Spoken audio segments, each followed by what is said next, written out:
you mentioned using OTC medicines and, for example, Tylenol or Advil, these common drugs that we keep at home, and we never know when it's good to use them or if we're exaggerating. And so how do you feel about that? What are some recommendations to make good use of those? So, yes, that's a great question, because this is a very common thing that we encounter as parents, and it's so easy to obtain these medications. You don't need a prescription for them. You can buy as much as you want from a pharmacy. And in some countries, medications like ibuprofen are regulated under prescription, but certainly acetaminophen, which is what you find in Tylenol, is freely available over the counter. I can confidently say that no medication, none whatsoever, is free of side effect. But I also want people to bear this in perspective. If a serious or life-threatening condition requires a certain medication, then the benefit of using that medicine should outweigh the side effects. A classic example is if someone has a pneumonia or a lung infection, chances are you need antibiotics. Yes, the antibiotics will have a side effect or a lot of unwanted effects as consequences of taking that antibiotic, but the pros and cons must be weighed carefully.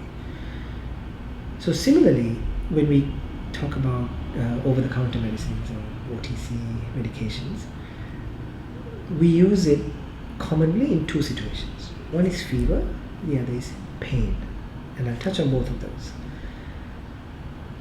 As an infectious disease specialist, I have a healthy respect for fever. I love to see fever in my patients. It's when my patients have a very serious infection but don't have fever, I worry, because that's a bad thing. Whenever we did our 6th grade chemistry, right, if there was a chemical reaction and we wanted it to go faster, we would do one of a few things. We might put it in a chamber and shake it. We might change the pH by making it more acidic or basic so the reaction can happen fast. The third thing we used to do, if you recall, is we would heat it over a Bunsen burner. So heat makes a chemical reaction occur faster in both directions. So deep in our brains, there's a place called the hypothalamus. It's think of it like your body's thermostat. If there is a need to raise the temperature, automatically the hypothalamus would set it at a certain level, keep it at that level for a certain period of time, and then drop back down. We call that the fever spells. And the fever finishes when you have the sweats and so on and so forth. And this is a very exact science for the most part, where the body has determined certain things need to happen a certain way, the cytokines and chemical reactions need to be optimized a certain way. So we are going to subject the body to this amount of temperature for this long, and then we're going to turn it off. And there is enough evidence to suggest that if you interfere with this process, illnesses last longer. There have been some studies around chickenpox where two groups of children, one group would be treated at will with any kind of fever reducing medicine, and the other group would not. And the group who were treated with the fever reducing medicine had more of the pox on their body and took longer to get better. There have been some studies done with viral shedding. Shedding is when we shed the virus from our body, so we pass it on. And there's evidence to show that if fever is artificially controlled, people shed virus for longer, so that you may be a transmission vehicle for a longer time if you take fever-reducing medicine. So there's a lot of evidence to satisfy me as an infectious disease specialist and a father to leave the older 3 children alone if they have a fever. But getting back to my youngest, my baby, because he has an adverse condition related to his fever, in his case it's febrile seizures, fever fits, I don't let his fever go up to where I know that the seizure might happen. So in his case only, I might do sponging with what we call tepid water. It's not cold water, because when you put cold water, the blood vessels clamp down, and your body's ability to dissipate heat, it actually interferes with it. So you must use room temperature or lukewarm room temperature water and just sponge the axilla and the groin. And if that doesn't work, I may reach for some acetaminophen and give him some fever reducing medicine in his case. So this is a good example where there's no firm answer, but we must always use over-the-counter medicines only if absolutely necessary. That's lesson number 1. Lesson number 2 is that fever is not a bad thing, and we shouldn't be so focused on controlling fever. This is culturally a very sensitive issue. A lot of parents in the different parts of the world where I've worked in see fever as the disease, but it's not. Fever is simply an indicator.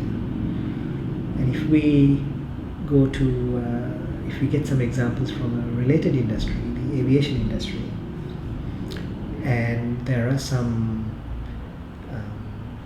air accidents where when you investigate these accidents thoroughly,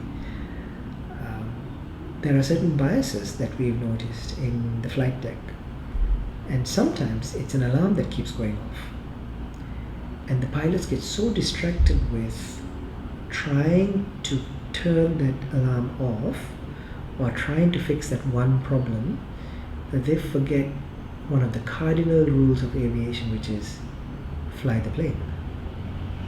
And despite all of the training and the awareness, there have been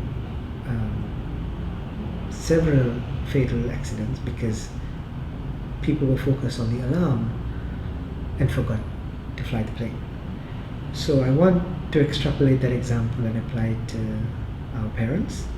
If there's a fever, don't be fixated on the fever. The fever is the alarm. And don't forget to fly the plane, which means look after your baby, not the fever. And this means doing the right thing. If all of those green lights are there, normal level of activity, drinking enough fluids, making urine, just wait and see. Don't reach for the over-the-counter medicines just because it's a fever. Fever, in most cases, in the majority of cases, is a good thing.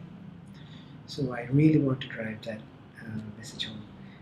The risks of fever, dehydration is a very important issue. So I don't want people taking away, oh, Dr. Changa said don't treat the fever and just let your child get dehydrated. No, that's forgetting to fly the plane, right? So as long as the baby is drinking enough fluids and peeing, then you've addressed the dehydration issue. The second thing we treat with over-the-counter medicines is pain. And we all want our children to be comfortable. And especially if there's a tummy pain at night, we just want our children to get a good night's sleep. I've given pain medicines to my child when he or she was in pain. But there are 2 things to bear in mind when we do that. One is that if you do take the child to the physician or the doctor, where the pain is and how severe the pain is may be a very important clinical clue. So if you are taking your baby to the doctor, try to hold back and not give any pain medications until the baby is seen by a doctor. That's one. The second thing is, and I tell this to my adult patients, is let's say you have a sprain in your leg, you've twisted your ankle, and every time you step a certain way, it sends a message to the brain, that hurts. And that is a very, very important protective mechanism, because that will prevent further injury to that ankle by auto-regulating what you can and cannot do. So you'll have to postpone your snowboarding until your ankle gets better. But what if you interrupt this pathway by taking pain medicines, so then you can walk, dance, snowboard, your ankle feels fine. But the injury actually gets worse, because now you've taken away that natural precaution that your body is trying to send your brain, look, you can do this activity, but you're not ready to do this yet. So pain also has a very important messaging purpose. So I would just ask my parents to bear these 2 things in mind.